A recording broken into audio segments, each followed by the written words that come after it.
Misteri warung mie ayam yang dibantu setan. Sudah hampir 3 bulan warung mie ayam Syarif sepi pelanggan.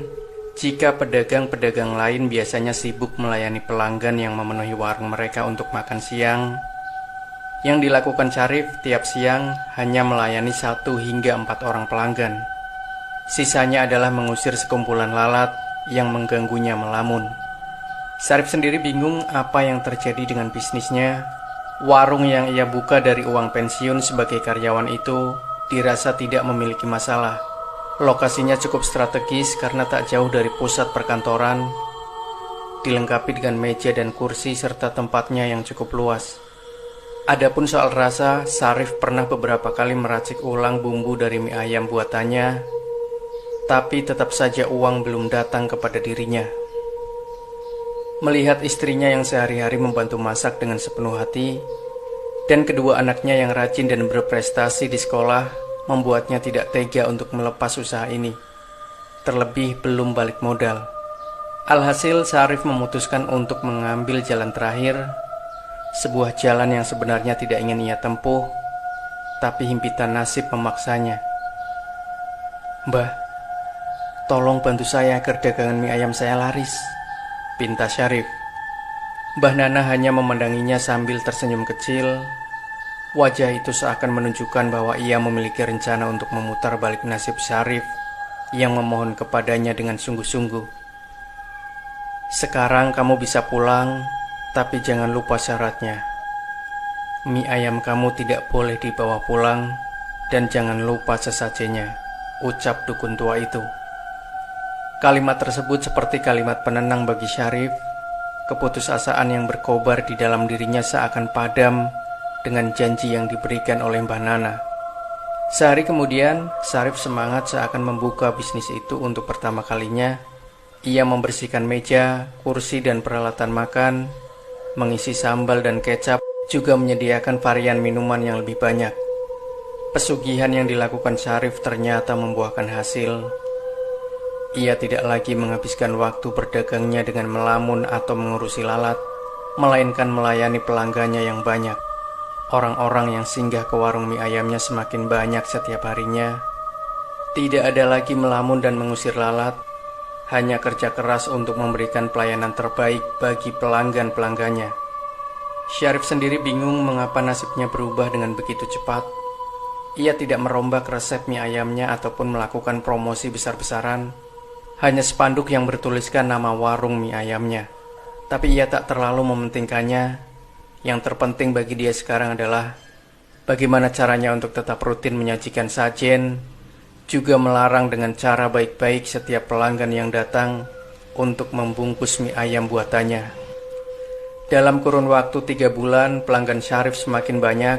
Bagi dia sungguh mustahil mendapatkan keuntungan sebanyak itu dalam waktu 3 bulan. Jika melihat nasibnya sebelum mempraktikkan ritual klinik dari Mbah Nana, dengan uang sebanyak itu, Syarif bisa mengganti perabotan yang lebih bagus, juga memperluas pelanggannya dengan cara menyewa ruko yang berada di seberang warungnya. Uang yang dimiliki oleh Syarif juga tidak ia pergunakan sendiri, melainkan keluarganya.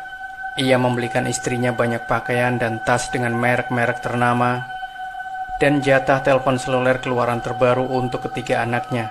Ia merasa bahagia karena telah memukul balik nasib, meski dengan bantuan setan. Syarif belum tidur malam itu. Ia mencoba untuk terjaga meski matanya sudah merah dan terkadang memicing. Ia merencanakan sesuatu yang bisa dilaksanakan ketika istrinya sudah masuk ke dalam kamar untuk beristirahat. Ketika pintu ditutup, Syarif mengangkat pantatnya dari sofa barunya yang empuk, lalu bergegas menuju dapur.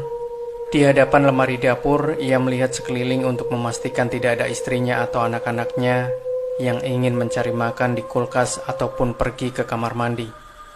Syarif membuka lemari tersebut, lalu mengambil sebuah bungkusan berwarna hitam seukuran kaleng kornet.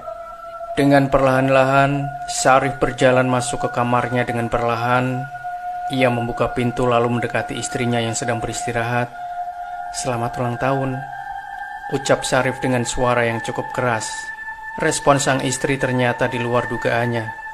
Sekotak emas yang ia taruh di dalam bungkusan tersebut tidak membuat istrinya terharu atau bahkan tersenyum. Istrinya hanya terdiam, seakan-akan memendam sebuah masalah rumit. "Memang benar kamu sekarang pakai pesugihan buat warung mie ayam?" tanya sang istri dengan nada rendah. Mendengar pertanyaan itu, Syarif yang tidak memberitahukan ini kepada siapapun sontak kaget. "Kok kamu nanya kayak gitu? Siapa yang bilang?" Syarif berusaha tenang meski jantungnya berdebar. "Aku dengar dari teman aku. Teman aku tahu dari temannya lagi yang katanya bisa ngelihat." "Ngelihat apa maksudnya?" tanya Syarif heran. "Gak tahu juga, pokoknya ngelihat orang itu punya mata batin katanya. Tapi aku coba buat gak percaya, meski sekarang aku masih aja kepikiran," ucap istrinya. "Mereka hanya orang-orang iri yang tidak bisa lihat orang lain sukses. Mungkin ini adalah rezeki yang memang diberi Tuhan. Tidak usah kamu memikirkannya. Cukup manfaatkan rezeki yang sudah diberikan kepada kita." Syarif mencoba menutupi cara liciknya dengan membawa-bawa Tuhan. Pertanyaan itu ternyata tidak selesai malam itu.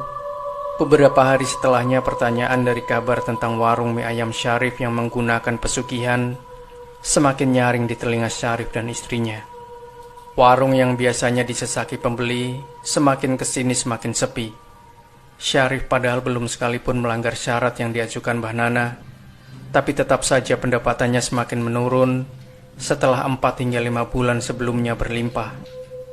Nasib yang semula buruk lalu membaik dan sekarang menjadi lebih buruk adalah apa yang dialami Syarif belakangan ini.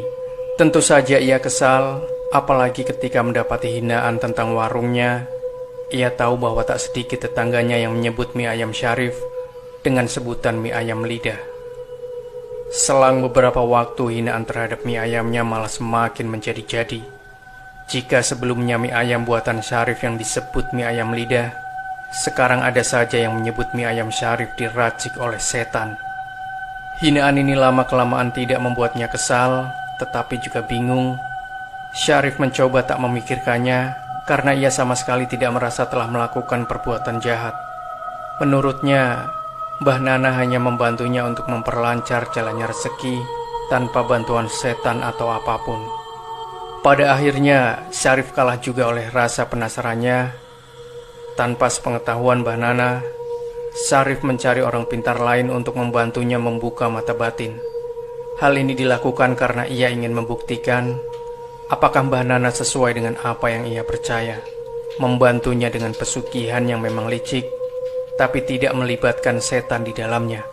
Malam itu Syarif menutup warungnya lebih awal, guna mempermudah proses membuka mata batinnya yang akan dibantu oleh Ki Somat. Ia mengenal Ki Somat dari salah satu kawannya. Kawannya merekomendasikan Ki Somat karena ia dipercaya dapat membukakan mata batin. Syarif hanya berdua dengan Ki Somat malam itu. Keheningan membuat rapalan mantra Ki Somat terdengar keras. Syarif tahu bahwa rapalan itu tidak jauh beda dengan ritual klinik yang dibaca oleh Mbah Nana.